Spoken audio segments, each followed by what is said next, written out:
একটি দুঃখের বিষয় ভাই, লোডশেডিং এর ভিডিও করার কারণে সেই বিদ্যুৎ কর্মকর্তার চাকরি হারানোর আশঙ্কায় রয়েছে। লোডশেডিং এর জ্বালায় আমরাই তো অতিষ্ঠ, আর গ্রাহকের কথা নাই বা বললাম। এই যে দেখেন আমার এখন মেন লাইনের সাপ্লাই দেখেন 1380 কিলোওয়াট। এটা দেখানোর পরে যদি বলি যে আমার এখানে 4টা লাইন আছে, 4টা লাইনের 3টাই বন্ধ, একটা লাইন চালু রাখতে পারছি, এটার কারণ লোডশেডিং। এখন যে লাইনটা চালু আছে এই লাইনটা যদি একবার বন্ধ হয় 3 ঘন্টা বন্ধ থাকবে, 3 ঘন্টা পর 1 ঘন্টা পাবে। তো এই হচ্ছে পরিস্থিতি আমার চাকরি লাইফে, ভয়াবহ লোডশেডিং এটাই আমি ফেস করতেছি। এর আগে এরকম লোডশেডিং আমি কখনো পাইনি। যে কোনো মুহূর্তেই তার চাকরিটি হারাতে হতে পারে। এছাড়াও অনেকেই দাবি করছে ইতিমধ্যেই তার চাকরি থেকে তাকে বরখাস্ত করে দেওয়া হয়েছে। আপনারা দেখেছেন কোথাও কোথাও সারা রাত বিদ্যুৎ থাকে না, সারা দিন বিদ্যুৎ থাকে না, 1 ঘন্টা 2 ঘন্টা কিংবা 24 ঘন্টায় 4 ঘন্টা বিদ্যুৎ থাকে আর 20 ঘন্টায় থাকে না। এরকম অসংখ্য জেলায় ঘটে যাচ্ছে। গ্রামগঞ্জে যে বিদ্যুৎ থাকে না, এই সত্য তথ্যগুলোই তুলে ধরছিলেন এই বিদ্যুৎ কর্মকর্তা। তিনি দেখাচ্ছিলেন কখনো গ্রাহকরা ফোন দিয়ে সেই বিদ্যুৎ কর্মকর্তাকে তাদের ভোগান্তির কথা বলছে, দুর্ভোগের কথা বলছে, কখনো আবার কোন এলাকায় কত ঘন্টা বিদ্যুৎ নেই সেটাও তিনি দেখাচ্ছিলেন। বলছে কোথাও কোথাও 3 থেকে 4 ঘন্টা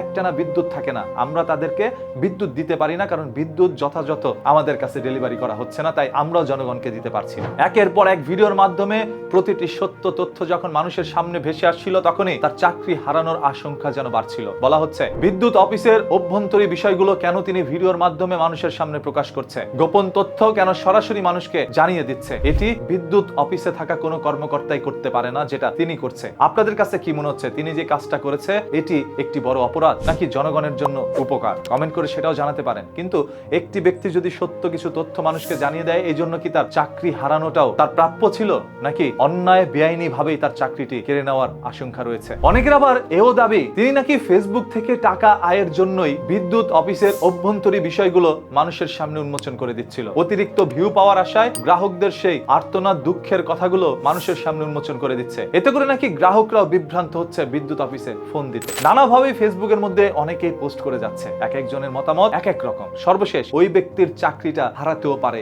এটা আমার আগের ভিডিওতে বলেছি। প্রতিটি অফিসের মধ্যেই কিছু নিয়ম থাকে, সেই নিয়ম আপনি ভাঙতে পারবেন না। যেমন বর্তমান সময় মানুষের ধারণা ছিল অসংখ্য জায়গায় বিদ্যুৎ সংযোগ কেটে যাওয়ার কারণেই হয়তো বা বিদ্যুৎ পাচ্ছে না, কিন্তু এখন মানুষ বুঝে গিয়েছে ইচ্ছাকৃতভাবেই পরিকল্পিতভাবেই সেই জায়গায় তাদেরকে বিদ্যুৎ সরবরাহ করতে পারছে না। একটানা 3 থেকে 4 ঘন্টা ওই এলাকায় বিদ্যুৎ দিতে পারছে না। এটা বিদ্যুৎ অফিসের গাফলতি। এটা জানার পরেই অসংখ্য বিদ্যুৎ উৎপাদন কেন্দ্রে মানুষ কিন্তু হানা দিয়েছে। সেই বিদ্যুৎ অফিসের কর্মকর্তারা আবার পুলিশের কাছে আশ্রয় নিয়েছে বাঁচানোর জন্য। সেই জন্য কি এই বিদ্যুৎ কর্মকর্তা দায়ী? আপনাদের কাছে কি মনে হয় আপনারা একটু কমেন্ট করে জানান। তার চাকরি হারানোটাই কি তার প্রাপ্য, নাকি চাকরিতে টিকে থাকাই জনগণের স্বার্থে, জনগণের জন্য ভালো? এছাড়াও আপনার এলাকায় কতক্ষণ আপনি বিদ্যুৎ পাচ্ছেন সেটা একটু কমেন্ট করে জানান। প্রতিদিনের এই ধরনের ঘটনা, দুর্ঘটনা, লুকোনো সত্য জানতে এখনই পেজটাকে ফলো করে রাখেন।